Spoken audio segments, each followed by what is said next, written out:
Morning or evening for where you are. We are ready to resume. We have Dr. Gerhard here with us from the CTBTO, and we have quite a number of questions. Dr. Graham, do you see all the questions on your screen?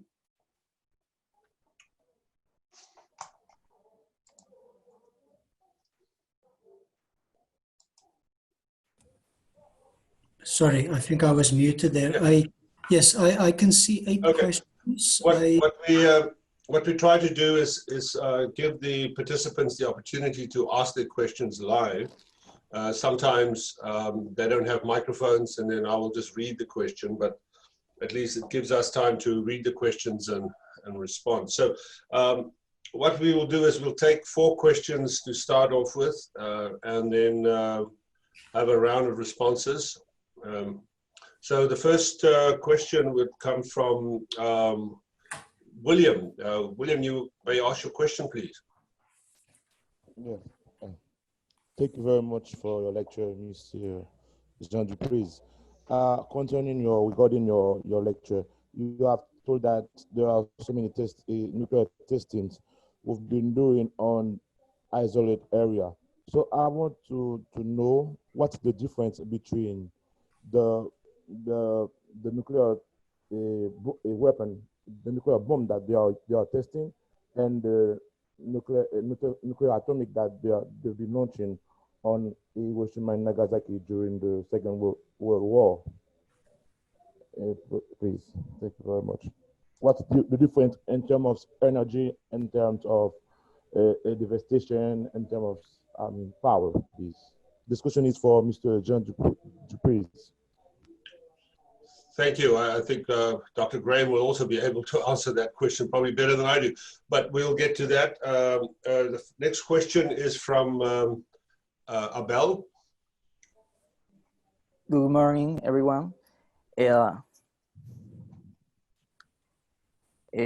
Taking into account your general explanation on the consequence of the nuclear test, Mr. Jiang, I would like to know a little bit more about what are the consequences of nuclear tests for the environment. Okay, good question. Thank you. Then the next one is Gamaliel. Oh, so the microphone is not working, so I'll read the question. Thank you for the presentation. I'm still confused on what was called peaceful nuclear test and its benefits. Would you care to elaborate a bit more on that aspect? All right, so that's a good question. And then the 4th question before we take some responses is from Augustine. Augustine? Thank you. Good morning. 2 quick questions. Since the OSI are the final step in the verification process and an exception, how many on-site inspections have been approved by the Executive Council? If none, how many integrated field exercises have been conducted to test the OSI's manuals for verification? And an inspection team is likely to be under consistent scrutiny by the inspected state, membership of the organization, and the general public. Therefore, what are the challenges that inspectors face to conduct their work, and how does the CTBTO protect them from any sort of political pressure or retaliation? All right, that's a good round of questions, Gerhard. So, I mean, I think we can probably, you can respond to all of them. I'll take a quick stab at the question about the difference between the bombs dropped on Hiroshima and Nagasaki and those that are being tested. First of all, those were very, very basic design bombs. They were, the bomb dropped in Nagasaki, and Hiroshima was a gun-type device of the order of a yield of about 15 kilotons. And the one, I beg your pardon, and the one dropped in Nagasaki was a plutonium device in the order of about 20 kilotons. As you remember from the chart that I showed, the original tests by the nuclear weapon states were in that order. And Gerhard may wish to comment on this, I would say that the earlier North Korean tests were perhaps in that order, but the tests conducted by all the nuclear weapon states over time are in much, much larger weapons. We're talking about hundreds of kilotons, if not, 10 to even 15 megatons. And in the case of the Soviet test, 57 megatons. So that's the main difference is that tests of nuclear weapons were far larger than the ones used in Hiroshima and Nagasaki. If you want to comment on that, Gerhard? No, I think you're absolutely right that at the level of sophistication and testing different materials, I think it's also fair to say that the method of delivery, of course, has become, I think at some point, a focus in terms of delivering nuclear warheads. And then, yeah, I certainly agree that we've seen it also in North Korea that over time there is some level of confidence in terms of testing larger devices, and the yields are quite different just in comparison in terms of the magnitudes, and we know it does not easily relate from one to the other. But the last one was certainly much larger than 15 kilotons. Do you have a sense of what size it was? So if you recall, John, that this organization only this organization does not get involved in yield estimates, because that's a calculation that's not part of our box, so to speak. Sorry for putting you on the spot. All right, let's move on. Abel's question about the impact, the environmental impact. I think that's a really important question, and I think we are only starting to understand some of that these days. In the days when tests were conducted, it was easy to ignore that under the umbrella of, well, this is important for national security, etc., etc.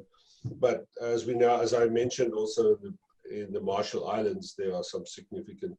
But Gerhard, you mentioned the Fukushima events, and so I think that maybe gives some example of how much, and that was compared to large nuclear tests and the amount of radioactivity that's dispersed. The Fukushima event was actually very small. You want to comment on some of this environmental impact of testing? So, and I think, John, the Fukushima accident turned out to be very well managed. But we certainly see the impact. It is something that the Japanese government it's kept them busy since 2011. And just look at something that is nearly constantly in the news, is the debate about what to do with the water that they continuously use to, initially was to bring down the temperatures of some of the containments, and then to start washing areas, and all of that water has been captured and in different tanks, and I believe there are now probably hundreds of those tanks. So it's a massive amount of water that is absolutely so radioactive, and that either they would have to keep in that area on site in tanks, or eventually have to find a way to agree how they can discard that water. I think in any, whether it was an accident or in a nuclear test, that the impact remains with us for years and generations. We have recently seen fires starting up around the Chernobyl area, and we see that this allows isotopes to get essentially be released from the soil again. Fires allow the isotopes to become airborne. We see that in heavy rainstorms, the same can happen. So clearly, these are below the levels that will cause any threat to humans, but it means that this stays in the environment. It's not because you don't see it and you don't feel it and you don't smell it that it's not there. It's there. It's with us. It can re-immerse at any time, and we certainly have to be aware, and hence also the this important aspect of using stations such as the IMS radionuclide stations to be aware if there's a change in the environment. This is not to say that the IMS is involved in environmental monitoring, but certainly the data that we gather makes it a lot easier for countries to so to speak, keep an eye on things. But if I once read, you talked about in your presentation about the Bikini Atoll. I once read about the one, and I've unfortunately forgotten the name, but there was one of the tests had a nearby warship watching from a far distance. And it was only much later that they realized that this ship actually became radioactive. So it was not just the sailors or the soldiers on it at the time, but even those that later on served on this ship that were exposed to some levels of radioactivity. I don't know how high. But it just means that radioactivity, as I said, it's there. The problem is we can't see it, we don't smell it, we can't hear it, but it's around us. It's in the environment. And certainly with the legacy of nuclear testing, it's not just something we have to deal with. It's our children and it's their children, and it will continue for generations. And I believe this is what this treaty stands for, is to ban all nuclear tests. We cannot continue, if we compare it with what was happening in the 60s and 70s and 80s, this globe could not sustain anything like that for much longer. Very good point. I mean, also for the benefit of the participants, on the top of the building where the CTBTO are based in, at the Vienna International Center, there is a test radionuclide station. And am I right, Gerhard, that radionuclide station on occasion still picks up particulars from Chernobyl? Yes. So did you pick up anything as a result of the recent fires? So as I said in one of my slides, one must be always very careful. You need to understand, in terms of radionuclide measurements, every station has a particular characteristic. And what is an outlier for one station is not necessarily an outlier at another. And unfortunately, one of the negative sides of having a station on the roof here at the VIC is that the station is not in operation all the time. So there's no long history.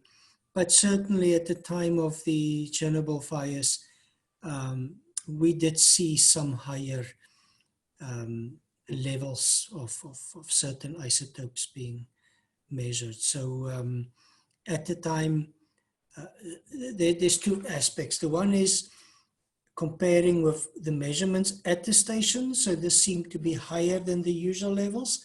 And then secondly, comparing it with the prediction, the expected time of the plume moving over Vienna. And if those two match, then one could say, yes, there's a positive match here. We did record something. Yeah, just for clarification, I mean that those fires were basically bushfires. Yes. In the surrounding areas, the sort of the exclusion zone around the old Chernobyl reactor, it was nothing to do with fires at the old reactor. So it just goes to show, to your earlier point, on how long the radioactivity stays. And so it was reactivated by fires and dispersed in the atmosphere. The question here about peaceful nuclear tests and its benefits. Gerhard, you want to talk about that? So I think let me start by saying that of course the CTBT, there's no distinction here about peaceful, not peaceful. It's a ban on nuclear explosions, all nuclear explosions. That includes peaceful tests. But I think we should probably recognize and acknowledge the fact that even in terms of verification, we are what we are because there were instances of certain tests that were conducted to the benefit of verification purposes. So there were instances where certain countries had an agreement that it was an arranged nuclear test that allowed those countries involved at the time to deploy whichever instrumentation, and they learned from it. So that was certainly one part of peaceful tests that were conducted, was to populate knowledge and to create a certain understanding of what it is that we are measuring. Then, of course, there were other, and John, I joined a little bit late and I was still getting ready on this side, but I think you may have touched on it, that in some instances, nuclear tests were used to,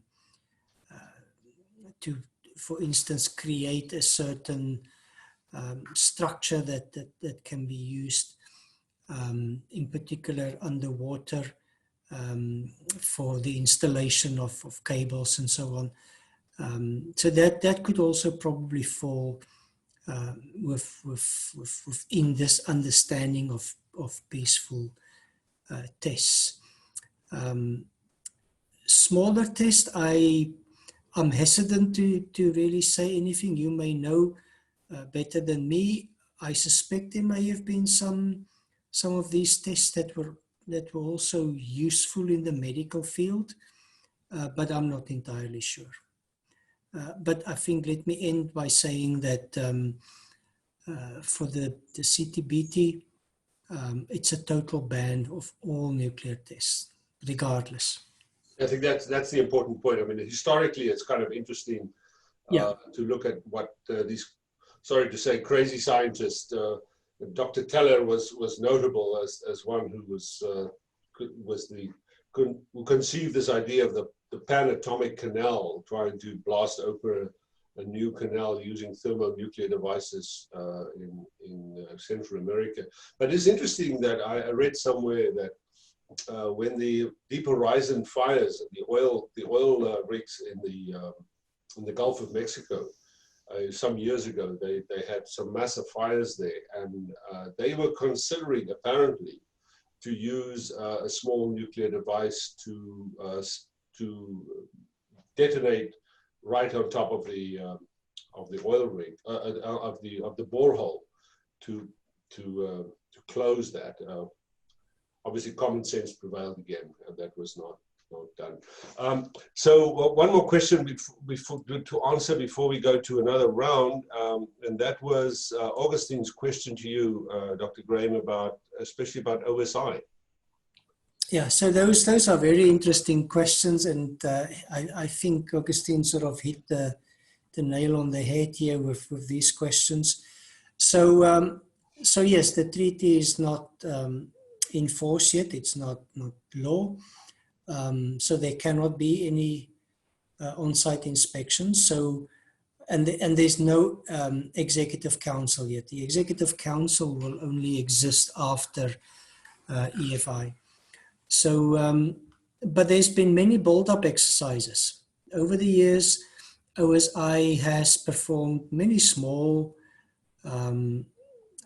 not even inspections as such, but many aspects. As their manual is being developed, there's many aspects that has been tested. Let me give an example. For instance, the deployment of a seismological network that's been tested in various conditions, and it allowed the development of a passive system that can be deployed by a team, and to the extent where it's really very OSI specific in terms of how quickly it can be deployed, and communication setup and so on. So their build-up exercises have been specifically to test either equipment and the further development of their equipment, because there's no book written that we can say, here is the list of equipment that you need for an OSI. This all has to be developed and agreed upon.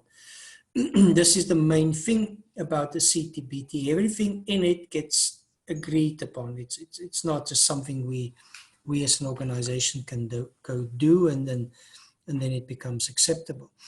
The Integrated Field Exercise 2014, this was certainly the largest, and it involved the participation of many of our member states, and they played many different roles through being inspectors or being in this mock exercise, part of the country that was being investigated, or in which the OSI was being conducted. And of course, this interaction, as in the question, that the challenges that the inspectors will face in the field, yes, those will be immense. It's going to be technology. It's going to be being in an environment that you're not familiar with. It's time. There's going to be a lot of time pressure. And all of that is currently in the discussions around the on-site inspection manual is being addressed to try and deal with this, so that it will be too late that one day when there's a real on-site inspection, these things cannot be negotiated. So it's got to be done now between the member states, so that there's a set of rules to be followed. This covers everything. It covers how many inspectors, the structure of the inspection team, the points of entry into an inspected state party, the accommodation, the oversight of the inspectors, the level of freedom that inspectors will have, the interaction, how, when, where, who is allowed to interact with the inspected state party. So all of this is being negotiated. All of this will find its way, or in some form already found its way, into the manual, and is being tested. It's being tested as built-up exercises. In fact, was it not that for this COVID-19 pandemic, there would have been a build-up exercise in June, We had the build-up exercise early this year in terms of the launch phase. So this was practicing, exercising, calling up inspectors, bringing them to Vienna, getting them ready, providing them with the information so that they can go out to the field. The next phase of this build-up exercise would have taken place in the field in June. It did not happen right now because of the pandemic. So every step is developed, it's written up, it's agreed, it's tested, it's fixed, it's changed, it's tested again. This is how OSI is moving forward slowly but surely. Thanks. So we have another round of questions. The first one is from Pablo. He said his microphone is not working, but he is asking about safety test of nuclear weapons. Would that mean that we are assuming that in time such weapons will be used? My question is, do you consider that allowing this type of testing does not send a message to countries or other actors saying, and he quotes, someday you may use them, so you are allowed to do test? Would this not go against the spirit of non-proliferation disarmament? Well, I think I need to sort of clarify here that the safety tests are obviously conducted by states that already have nuclear weapons. And those are designed to test the weapons that are in their stockpile, and so that those weapons don't accidentally go off, and that they cannot be tampered with without and be armed without the necessary codes, etc. So this is where today you have a program in the United States, but to the best of my knowledge, in several of the other states with nuclear weapons, called the Stockpile Stewardship Program. And that program is essentially aimed to test the safety and the reliability of weapons without actually testing the weapon, a real weapon that would result in a nuclear yield. Do you agree with that assessment, Gerhard?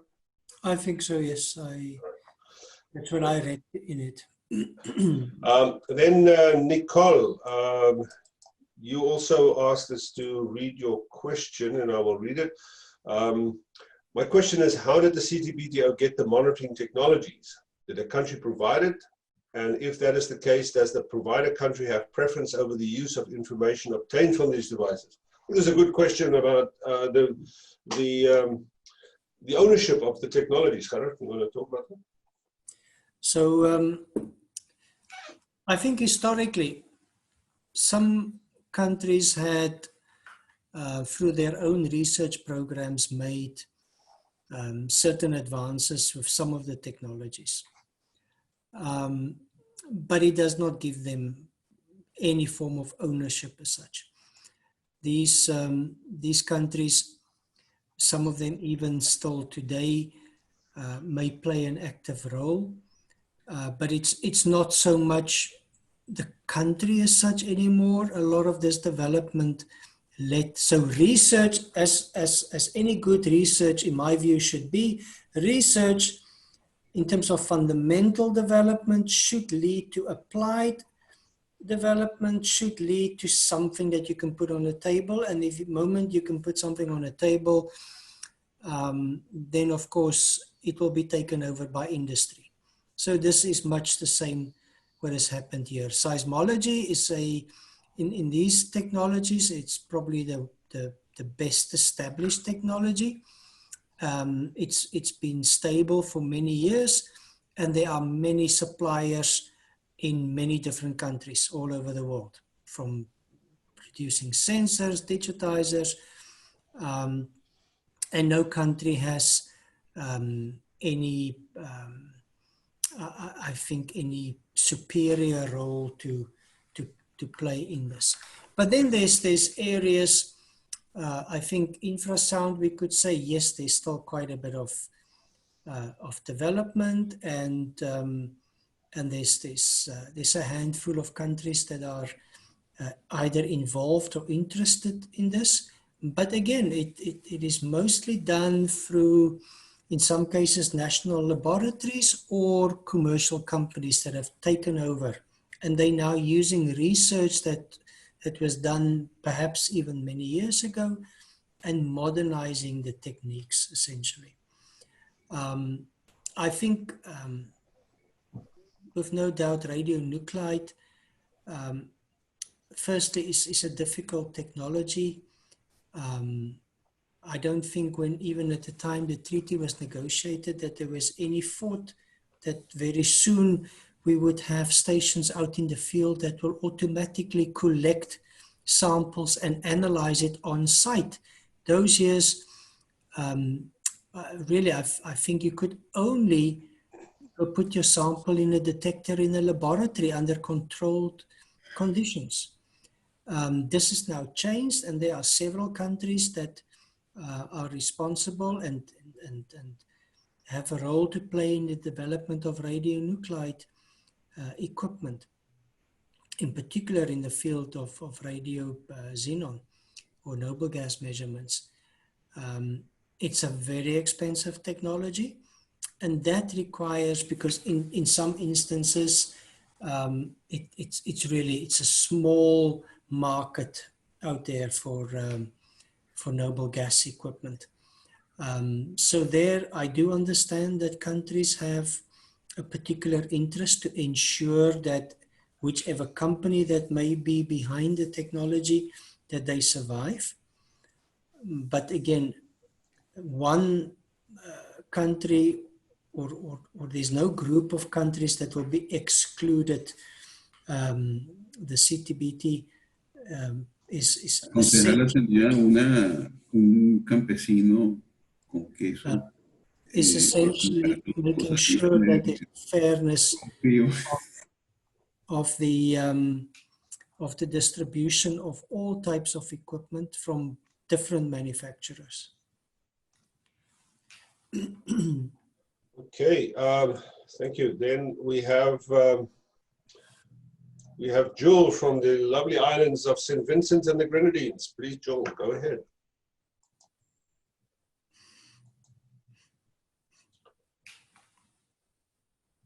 Perhaps there's a problem with the microphone. I'll read the question.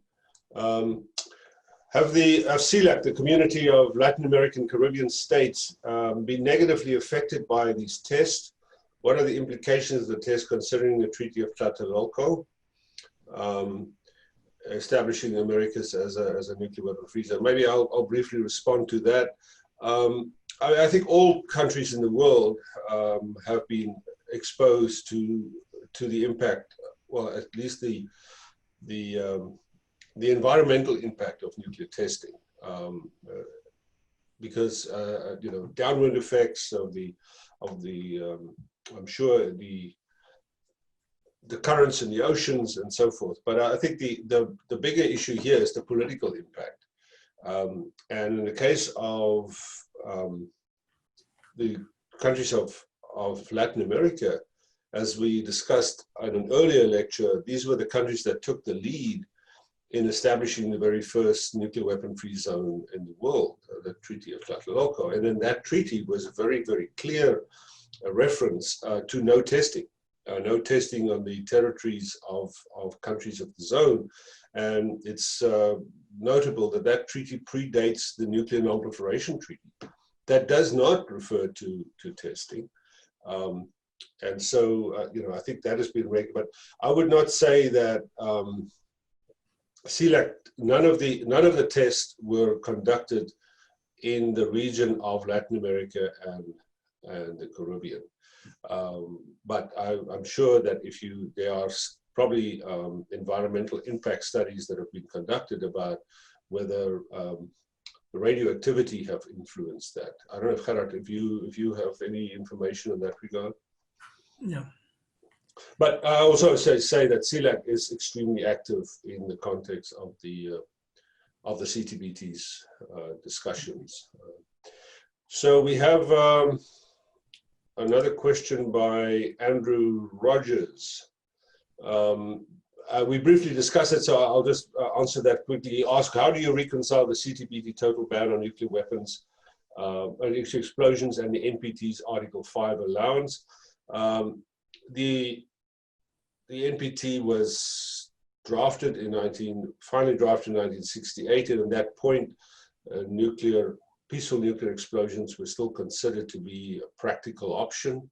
By the time of the CTBT negotiations, that door was closed down, as Gerhard also pointed out earlier. So there is no discrepancy or in there. It is just one treaty has overtaken another treaty. But during the NPT review conferences, they have acknowledged that Article 5 of the NPT no longer applies, as it has been overtaken by the CTBT that bans all forms of nuclear testing. Aldo, do you want to ask your question, please? Yes, can you hear me? Yes, we can. Thank you very much, Dr. Preez. I first of all wanted to thank you very much for the excellent presentations from both of you, Dr. Preez and Dr. Graham. Actually, I was wondering about the legal basis for this wide array of activities that are being conducted by the organization concerned, since actually the instrument has not yet been entered into force. So actually, I just wanted to have a more clear idea about the legal basis for all these activities, including international monitoring, the establishing of an international data center, and even on-site inspection. So probably you have already mentioned some ideas throughout the presentation, but perhaps I got lost. I thank you very much for your guidance and answers. Thank you. I think those are very good questions. I'll just say something briefly, but I think Gerhard should respond to this as well, is that after the treaty was signed in 1996, a resolution was submitted to the General Assembly to create the preparatory commission for the establishment of the CTBTO. And in terms of that, that resolution, the preparatory committee, which is colloquially known as the CTBTO now, has been given the right to prepare for entry into force and establishing the international monitoring system. So that's the legal basis for the organization to start working on this. But Gerhard, do you want to add to that? Yeah. So yes, I agree. This is how it all started, and I think we should understand maybe just a little bit of background, that we do speak of the CTBTO, but actually the CTBTO will only really exist one day after entry into force. The Provisional Technical Secretariat has been tasked by the Preparatory Commission, the PrepCom, to essentially start the build-up process. So this is where we currently are, hence my reference to provisional operation. This is an agreement that that was reached, and hence OSI is in a way excluded at this point, because at the time it was not included. Some limited activities is taking place within the OSI, but as part of the provisional operation, it is to have enough time to get the verification regime in place, tested, and commissioned, or at least ready for commissioning. I also believe that at the time, there was, with the negotiations, there was probably a general belief that it will take about, 3 or 4 years, and then the treaty will become legal, it will enter into force, and that did not happen. It took much longer than anticipated. But certainly the amount of work of establishing this verification regime, I think also at the time there was not really a very realistic view of how long it will take. So I think we need to balance that in a way in this legal framework of an understanding that it had to start early to be ready for when the treaty becomes legal. and the time that was necessary. And here we are, and we are still busy, as I've just pointed out,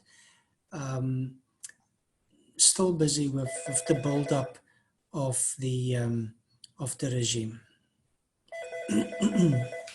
Thanks. I mean, I could just maybe add to that. You know, it's September. It will be 24 years since the treaty was signed. So it's amazing how long it has been. You mentioned earlier also. Yes. Sorry, I just need a minute. Just Okay. a second. Right. So we think about these things over time, but Dr. Gray mentioned earlier, for instance, the buildup of the on-site inspection regime, and that they're still busy with that. Now, I must also emphasize that they and we refer to not only the organization, but the member states, right? So the CTBTO, just like the IEA and the UN, is a collective body of member states served by civil servants. And so the authority in how fast things can move in the CTBTO lies with the member states. People like Dr. Graham are there to make that happen in terms of the authority given by the states. So I think it's important to understand that. It's also, I think, in terms of the legal status of the organization. Yes, it is in a preparatory phase. Dr. Graham mentioned that it was the expectation that once after the CWC was negotiated and the OPCW, the organization implementing the Chemical Weapons Convention, that organization was established once the Chemical Weapons Convention entered into force, and that was 1997. So the treaty was signed in 1993, and the organization was established in 1997. So there was a reasonable expectation that for the CTBT, it would take the same amount of time. We all know due to political reasons that did not happen. But I would, and I'm sure, I'm not trying to put Dr. Graham on the spot here, but I would dare say, is now kind of looking back at this, is that yes, we would like to have seen the treaty enter into force earlier, but by the time this treaty enters into force, everything will be working pretty well because they have been tried and tested. In fact, really tested through the test of North Korea. I think it's important to understand that while the treaty, the organization is legally called the Preparatory Committee, and I've said this often when I'm still working there, there is nothing preparatory about the organization. People like Dr. Graham and the wonderful staff of the CTBTO are working in a fully fledged international organization, just as the colleagues at the IEA are working. So that's the end of our questions. Gerhard, do you want to say a few words about capacity building, just as we wrap up? So yeah, let me just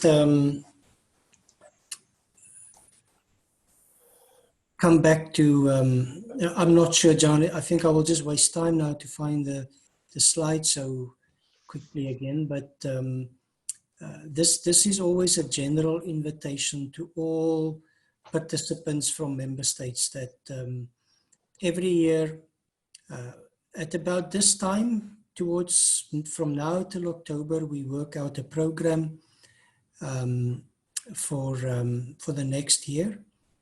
This is mostly, of course, from my side, it's a technical training program. It involves scientists, it involves station operators, but there's also many opportunities to learn more about the treaty. This is why we refer to it as integrated capacity building. There's many opportunities. The science diplomacy symposium every second year is I think one of the examples where we bring technology and diplomacy together. The same with the S&T every second year. So there's certainly many opportunities to learn about this organization, to be in a more, under normal circumstances, to be in a more face-to-face setup, to speak to staff from the PTS, and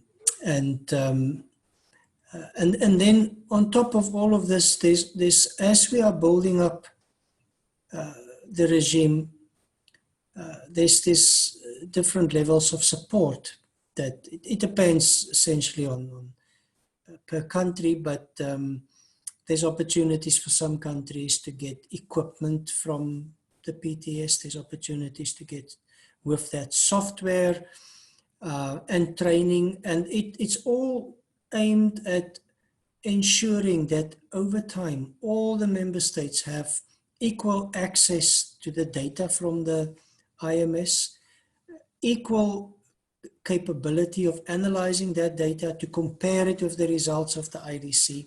In other words, to really participate whenever there's a particular discussion happening on whether it's an event or whether it is new developments. A country does not need to have a station from the IMS to really participate. A country can participate purely by just getting access to the data and using that data. So there's a section within the IDC, capacity building. There's a section, and John, I think you were closely associated with that when you were here in terms of outreach. And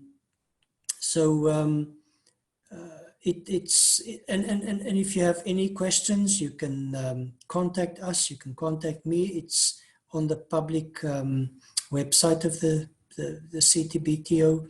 You will find a lot of information about these events.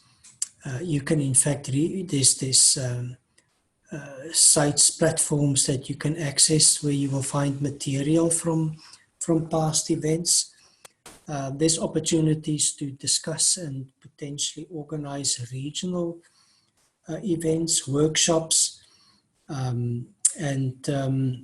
it's in this year, 2020, of course, many of these have just come to a grinding halt, but hopefully we will get back to the time where we can have several workshops across the globe. And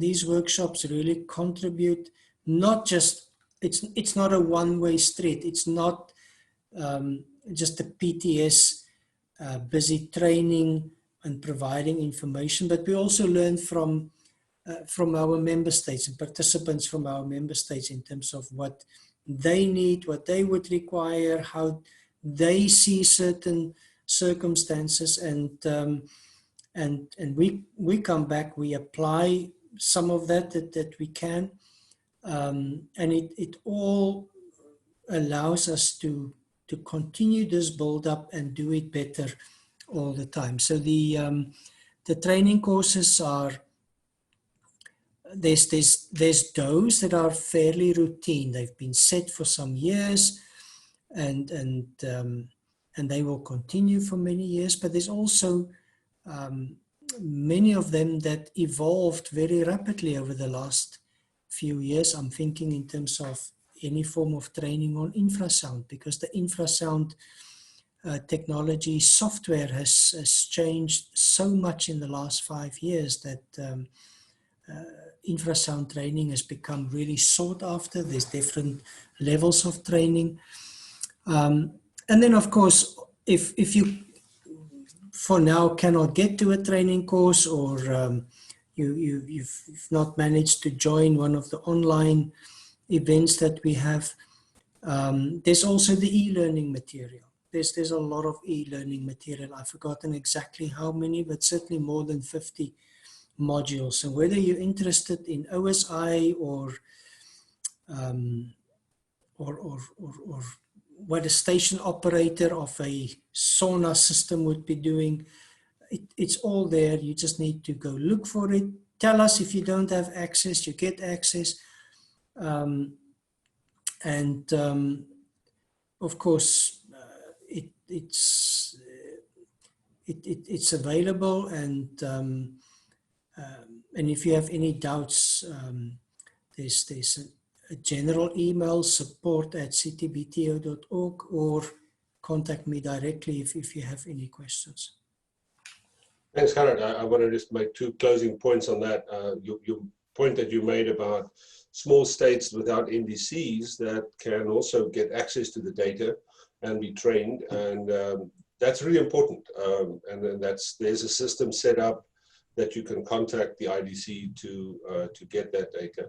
And Dr. Gray mentioned the technical and scientific workshops. There are also opportunities for diplomats. The organization offers courses. I think it's still called Science and Diplomacy, right, Gerhard? It's science diplomacy. So there was one supposed to be this year. It did not take place. It may take place later in the year towards November. Otherwise, it will be next year. These are excellent courses. They're very intensive, but they combine both the diplomacy side and the science side. And so if you sign up for a course, you'll get a good dose of science training, but also there's some excellent discussions on the diplomacy and politics involved.